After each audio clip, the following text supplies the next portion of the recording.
नमस्कार, मी सौरभ कोरटकर. जेएम विशेष मध्ये आपल्या सगळ्यांचं स्वागत. चर्चेतील हनी ट्रॅप संदर्भातले वेगवेगळे मुद्दे रोज बाहेर येत आहेत. महसूल खात्याच्या एका वरिष्ठ अधिकाऱ्याला जाळ्यात अडकवल्यानंतर सुरुवातीला त्याच्याकडे 3 कोटी रुपयांची मागणी करण्यात आली. ती पूर्ण झाल्यानंतर पुन्हा 10 कोटींची मागणी करण्यात आली. त्यामुळे संबंधित अधिकारी अस्वस्थ झाला आणि या प्रकरणाला वाचा फुटल्याची चर्चा आहे. त्यामुळे हनी ट्रॅप आहे की सेक्स स्कॅन्डल हा एक प्रश्न उपस्थित होतोय.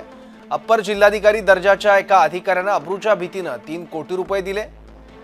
आणखी 10 कोटींची मागणी त्यानंतर करण्यात आली, पण त्या अधिकाऱ्याने पैसे देण्यास नकार दिला.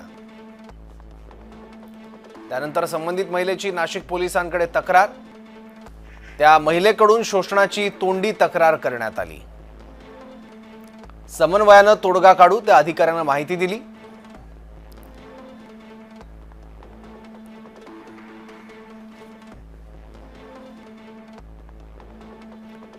त्यानंतर त्या महिलेची लेखी तक्रार दाखल झाली.